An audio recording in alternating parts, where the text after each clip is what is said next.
Hey there mates, and welcome to another video. Today we're going on doing a run through Dynasty shipyard. As you can see, we're just starting out just killing off mobs, nothing too crazy or whatever. Just here and there killing some mobs. It is I should definitely recommend watching the moves of the mobs though. Because the moves of the mobs also will return into the last boss's moves. But that's something we will talk about in a little bit as well.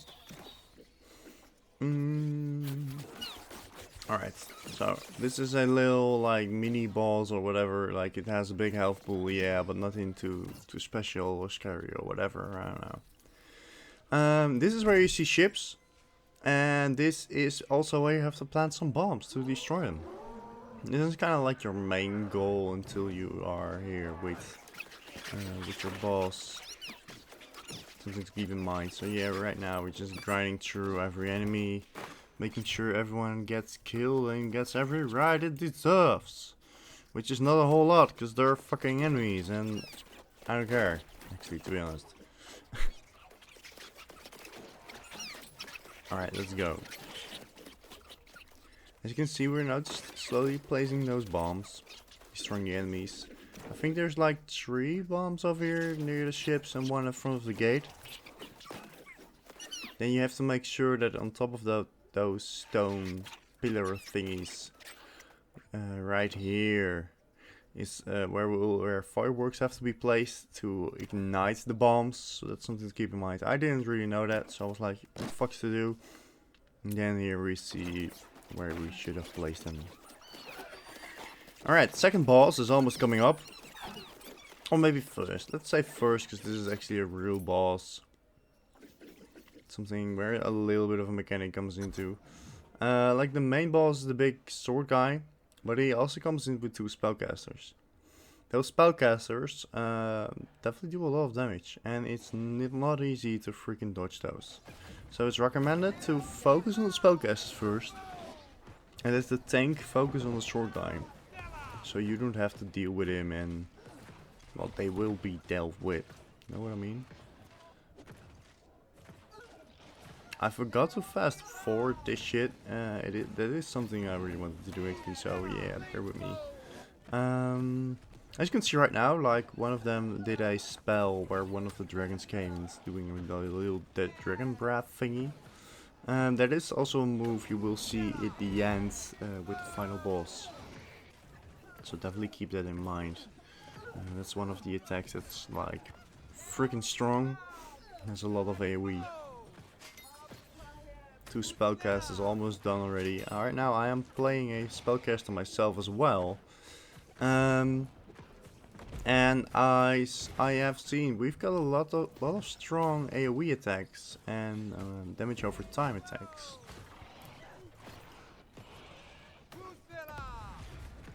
I thought that was pretty interesting, because before I played like a ranger kind of mechanic thingy, and now I went full intelligence. Nah, not true. I got a little bit in constitution, because otherwise I was being a little bit too squishy for my feelings. And I like having a little bit of a health pool, so I can take up like 1 or 2 hits to dodge as well.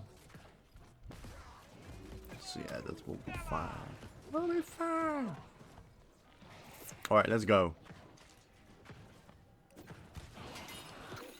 Boom. Alright, further on. Right now, if you drop down right here, you get a free chest.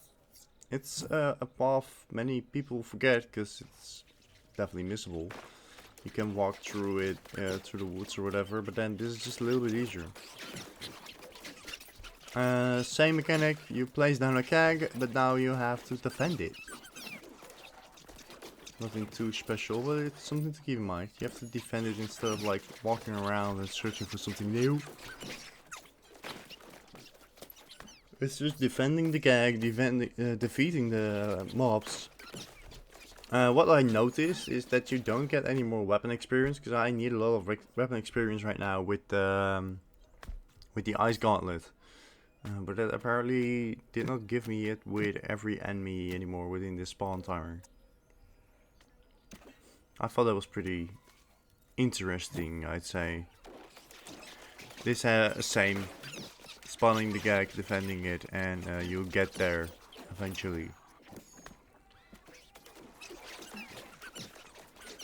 I think... Yeah, here we go. Alright, we're almost at the second boss. The second boss is pretty... it can be pretty hard, actually. I've seen a lot of team wipes on the second boss, so that's something definitely to keep in mind. And oh, is it one hell of a boss? It is none other than fucking Isabella. Focus, set your DPS behind her in her backs, so they can deal some more damage for the criticals. That's really important. And then there are two phases. So this fight is actually split up in like 3 phases. This is like the first phase you will see right now.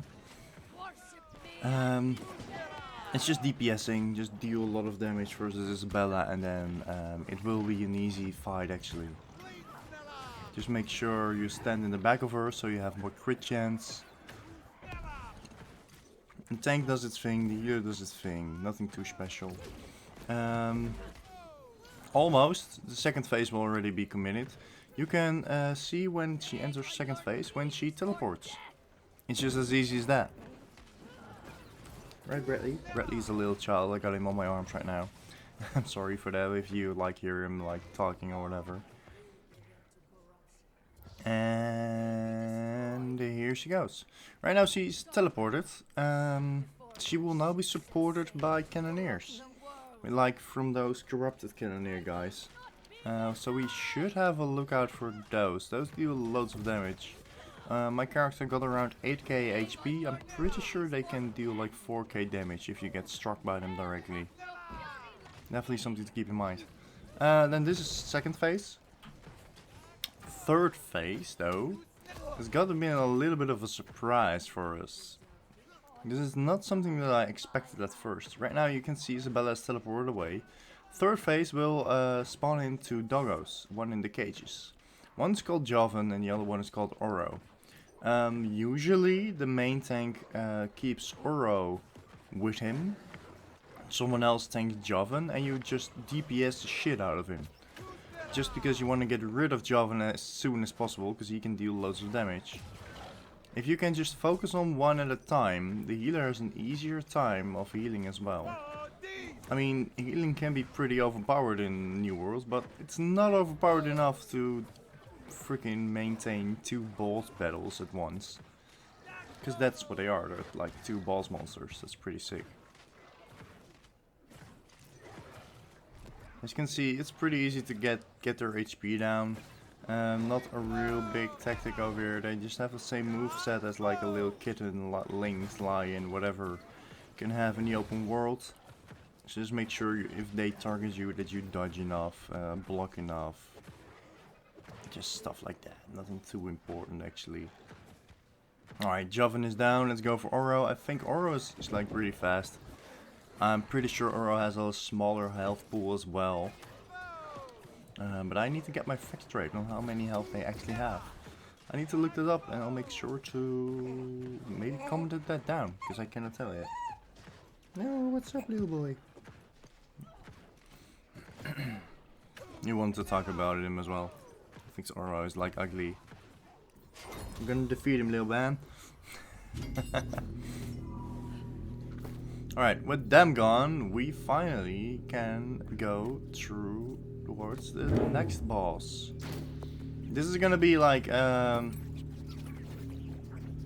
mixture of everything we have encountered already so far.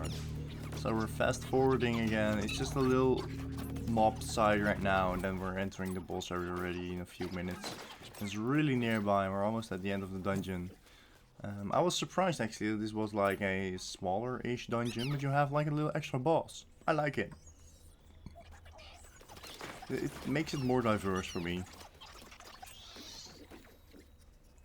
Right here we're just waiting on our teammate, just like destroying him. This again is a little mini boss fight, nothing too special actually. But it might be something to keep an eye out for. It's a great success. Alright, here we go for the last boss fight. What is important? Has loads of AoE attacks, so that's something to keep in mind.